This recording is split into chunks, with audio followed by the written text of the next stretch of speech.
Hello everyone, board बाबा में आप सभी का स्वागत है। हम हैं विकास गुप्ता और आप हैं हमारे प्यारे प्यारे विद्यार्थीगण। तो कृपया ध्यान दीजिए, आज हम लोग पढ़ने वाले हैं आपके 10वें क्लास का काव्य खंड का तीसरा लेसन अति सुधो स्नेह को मार्ग है, जो हमारे घनानंद जी के द्वारा रचित है। बहुत ही बेजोड़, बहुत ही लाजवाब कविता है। भावार्थ भी एकदम लाजवाब है। यदि आपने भावार्थ नहीं पढ़ा है तो डिस्क्रिप्शन बॉक्स में जाइए, वहाँ पर भावार्थ का भी लिंक पड़ा हुआ है। यानी पूरा का पूरा लाइन बाय लाइन एक एक भावार्थ बताया गया है और कवि घनानंद जी के बारे में भी बताया गया है और ऑब्जेक्टिव का भी लिंक होगा।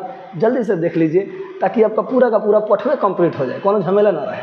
ठीक है, आज इसका पूरा का पूरा क्वेश्चन आंसर हम लोग करने वाले हैं। एक एक क्वेश्चन आंसर जो आपकी किताब में दिया है सब का सब आपका आज क्लियर हो जाएगा। ओके, तो चलिए शुरू करते हैं। एक एक क्वेश्चन आंसर जल्दी से ध्यान दीजिएगा।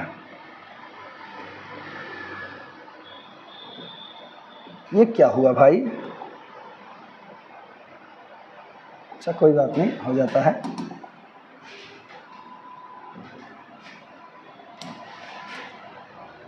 चलिए एक एक क्वेश्चन क्या करते हैं, हाँ ध्यान देते हैं। ठीक है, चलिए। अति सुधो स्नेह को मार्ग है, घनानंद जी के द्वारा रचित है। विषयनिष्ठ प्रश्न, सब्जेक्टिव क्वेश्चंस। ओके, चलिए शुरुआत किए। जो बाबू क्वेश्चन दिए गए हैं यहाँ पे आप देख रहे हैं, ये आपका ऑब्जेक्टिव में काम कर सकता है। ठीक है, ये आपके ऑब्जेक्टिव के लिए है।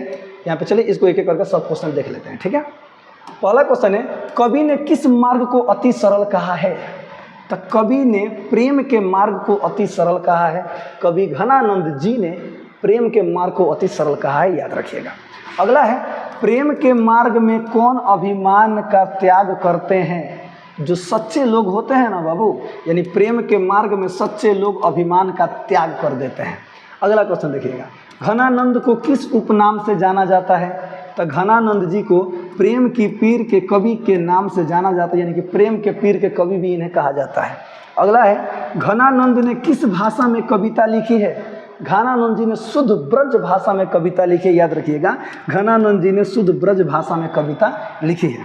अगला क्वेश्चन है, घनानंद को लाक्षणिक मूर्तिमता और प्रयोग वैचित्र्य का कवि किसने कहा है? किसने कहा है, याद रखिएगा। घनानंद जी को लाक्षणिक मूर्तिमता और प्रयोग वैचित्र्य का कवि आचार्य रामचंद्र शुक्ल जी ने कहा है। ओके, आचार्य रामचंद्र शुक्ल जी ने कहा है। आगे बढ़ते हैं।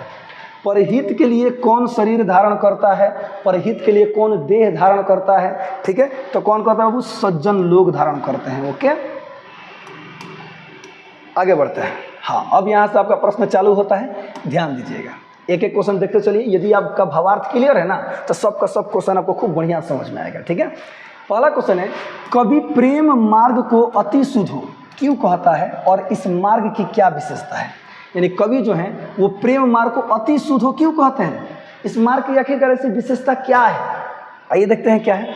तो कवि घनानंद जी ने प्रेम मार्ग को अति शुद्ध इसलिए कहा है क्योंकि इस राह पर जो सच्चे दिल से चलता है ना, उसे ईश्वर की प्राप्ति होती है। वाह, प्रेम की दुनिया में जो सच्चे दिल वाले होते हैं ना, उनको ईश्वर की प्राप्ति होती है। इस मार्ग की यह विशेषता है कि इसमें सिर्फ कुछ लोग ही चल सकते हैं। इसकी सबसे बड़ी विशेषता है कि इसमें कुछ लोग ही चल सकते हैं। जो चतुराई करते हैं उनके प्रेम का नाश हो जाता है। जो ज़्यादा चालाक बनते हैं ना बाबू, उनके प्रेम का नाश हो जाता है। ऐसा इसलिए मानते हैं कि हमें ईश्वर की प्राप्ति हृदय से होती है। जब छल प्रपंच हृदय में आ जाएगा तो हृदय मैला हो जाएगा। और आप ही बताइए, जब हृदय मैला हो जाएगा तो उसके बाद उसमें ईश्वर कैसे आ पाएंगे?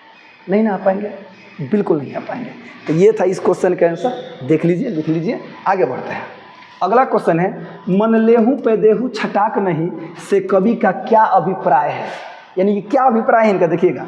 मन लेहू पे देहू छटाक नहीं से कवि घनानंद जी का अभिप्राय है कि प्रेम में उन्होंने अपना सब कुछ दे दिया। प्रेम में कवि कहते हैं कि मैंने अपना सब कुछ दे दिया, किंतु इसके बदले उन्हें कुछ भी नहीं मिला। लेकिन किंतु प्रेम के बदले कवि को कुछ भी नहीं मिला। आगे बढ़ते हैं। अगला क्वेश्चन है, द्वितीय छंद किसे संबोधित है और क्यों? जो द्वितीय छंद है किसे संबोधित और क्यों? तो द्वितीय छंद बादलों को संबोधित है क्योंकि कवि घनानंद जी अपनी प्रियतमा, अपनी प्रेमिका से दूर हैं, जिससे उनके हृदय में अत्यंत पीड़ा हो रही है।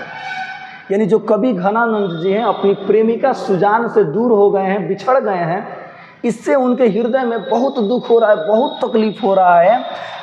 इस छंद में उन्होंने बादल को परोपकारी कहा है और उनकी बहुत बड़ाई की है, यानी बादलों की बहुत बड़ाई की है, और अंत में उनसे अपने लिए भी उपकार करने को कहा है।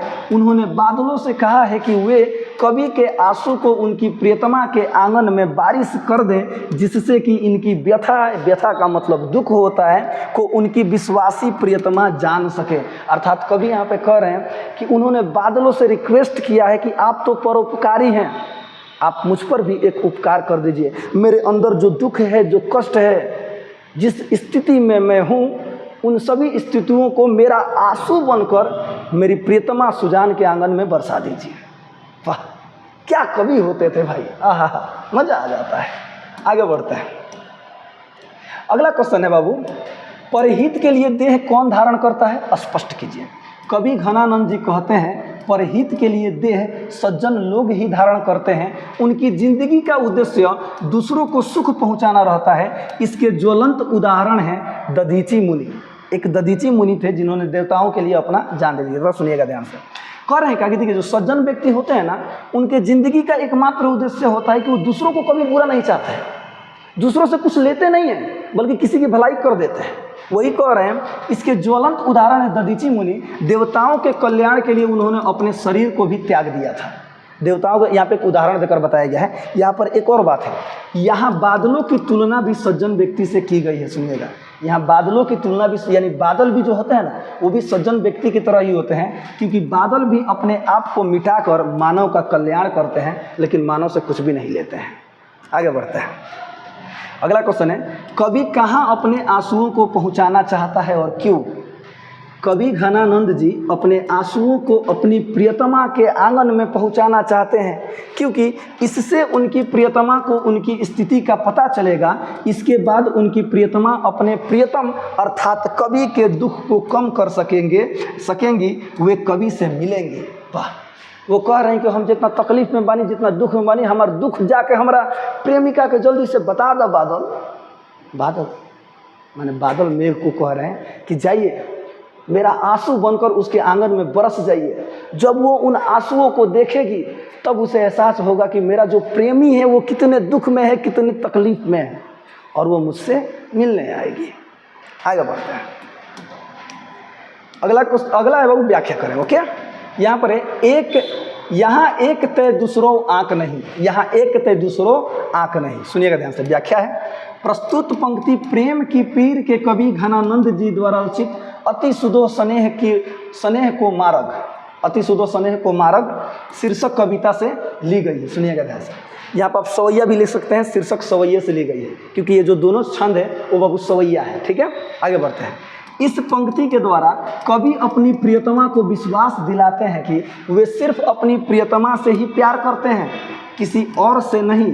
कवि को अपनी प्रियतमा से शिकायत है कि वे इनका ध्यान नहीं रखती हैं। इन्होंने तो अपना सब कुछ दे दिया, लेकिन वे इन्हें कुछ भी नहीं देती हैं।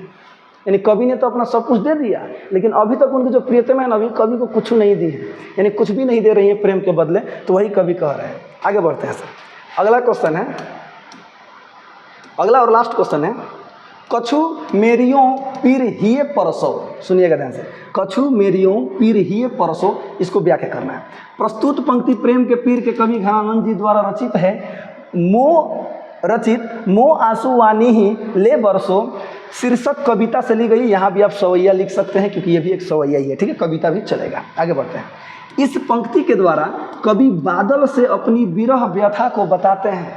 विरह व्यथा मतलब दुख, कलेश, कष्ट को बताते हैं। वे कहते हैं कि बादल, आप तो बहुत परोपकारी हैं, आप मेरे दुख को भी समझिए और मेरी दुख, मेरी प्रियतमा, मेरी प्रेमिका को जा करके बताइए, मेरा संदेश उन तक पहुंचाकर मेरे कष्ट को कम कीजिए, प्रियतमा से मिलने में सहायक बनिए, यानी मेरी प्रियतमा से मुझे मिला दीजिए। ऐ बादल।